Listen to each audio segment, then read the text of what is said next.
नमस्कार। युवा यूपीएससी के प्लेटफॉर्म पे आपका स्वागत है। हर शनिवार रात 8 बजे से 10 बजे के बीच तात्कालिक विषयों पर online class to the point की चलाई जाती है। साथ ही सप्ताह भर के टॉपिक्स पे आपको पीडीएफ नोट्स भी दिए जाते हैं। इस क्लास को ज्वाइन करने के लिए इस वीडियो में दिए गए नंबर पे आप संपर्क कर सकते हैं। हमारा टू द पॉइंट का इस वीडियो का विषय है उपभोक्ता अधिकार। उपभोक्ता अधिकार जेपीएससी में एक महत्वपूर्ण विषय है। साथ ही बीपीएससी और यूपीएससी के लिए भी ये काफ़ी महत्वपूर्ण है। आइए उपभोक्ता अधिकार पर चलते हैं। हमारे समाज में अक्सर लोगों द्वारा किसी के ठगे जाने, धोखाधड़ी, गुणों के विपरीत सामान दिए जाने आदि की शिकायतें सुनने को मिलती हैं। इसका प्रमुख कारण एक तो उपभोक्ताओं में अपने अधिकारों के प्रति जागरूकता की कमी है। दूसरी तरफ वे शोषण के खिलाफ आवाज़ उठाने का साहस नहीं जुटा पाते हैं। भारत सरकार द्वारा उपभोक्ताओं को शोषण से बचाने के लिए अनेक संवैधानिक अधिकार प्रदान किए गए हैं। नियम, कानून एवं उपभोक्ता अदालतें बनाई गई हैं। हर वर्ष 15 मार्च को विश्व उपभोक्ता अधिकार दिवस मनाया जाता है ताकि उपभोक्ताओं को उनकी शक्तियों और अधिकारों के बारे में जागरूक किया जा सके। विश्व उपभोक्ता अधिकार दिवस 2023 का विषय स्वच्छ ऊर्जा की गति से उपभोक्ताओं को सशक्त बनाना है। आइए जानते हैं अब उपभोक्ता आंदोलन की शुरुआत के बारे में। उपभोक्ता आंदोलन की नींव सबसे पहले 15 मार्च 1962 को अमेरिका में रखी गई थी।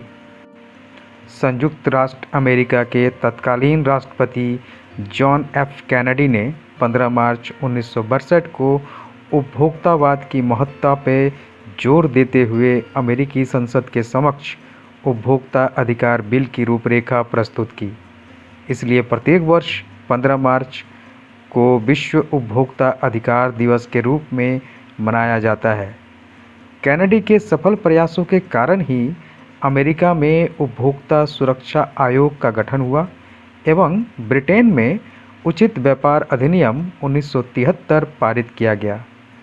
कैनेडी द्वारा प्रस्तुत कंज्यूमर्स बिल ऑफ राइट्स में उपभोक्ता के अधिकार थे: सुरक्षा का अधिकार, सूचना पाने का अधिकार, चयन का अधिकार, सुनवाई का अधिकार। बाद में संयुक्त राष्ट्र के तत्वाधान में हेग स्थित उपभोक्ता संघों के अंतर्राष्ट्रीय संगठन ने 4 और अधिकार को इसमें शामिल कर दिया: क्षतिपूर्ति का अधिकार, उपभोक्ता शिक्षा का अधिकार, स्वस्थ पर्यावरण का अधिकार, मूलभूत आवश्यकता का अधिकार।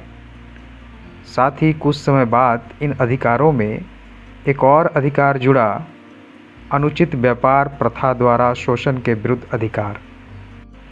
भारत में उपभोक्ता आंदोलन की शुरुआत मुंबई में वर्ष 1966 में हुई।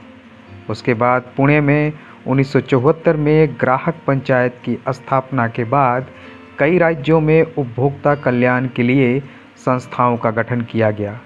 इस प्रकार उपभोक्ता हितों के संरक्षण की दिशा में ये आंदोलन आगे बढ़ता गया। उपभोक्ताओं को शोषण से मुक्ति दिलाने के लिए कई कानून भी बनाए गए। उपभोक्ता संरक्षण अधिनियम के अस्तित्व में आने के बाद से उपभोक्ताओं को शीघ्र, त्वरित एवं कम खर्च पर न्याय दिलाने का मार्ग प्रशस्त हुआ। आइए अब जानते हैं उपभोक्ताओं का शोषण होने पर क्या कानूनी प्रावधान है।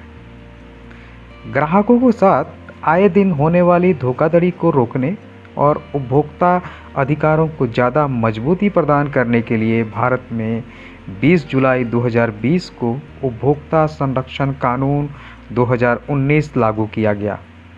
ये कानून अब 3.5 दशक पुराने उपभोक्ता संरक्षण अधिनियम 1986 का स्थान ले चुका है। भारत में उपभोक्ता संरक्षण कानून में स्पष्ट किया गया है कि प्रत्येक वो व्यक्ति उपभोक्ता है जिसने किसी वस्तु या सेवा के क्रय के बदले धन का भुगतान किया है या भुगतान करने का आश्वासन दिया है।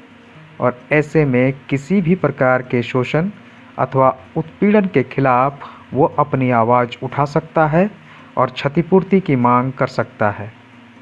इसके अलावा भी केंद्र सरकार कई प्रयास कर रही है, जैसे 1915 पर कॉल कर शिकायत दर्ज करना, दूसरा ई-दाखिल पोर्टल, तीसरा जागो ग्राहक जागो अभियान, चौथा मीडिया अभियान। धन्यवाद। अगले वीडियो पर फिर किसी टू द पॉइंट टॉपिक के साथ आप लोगों के सामने प्रस्तुत होंगे।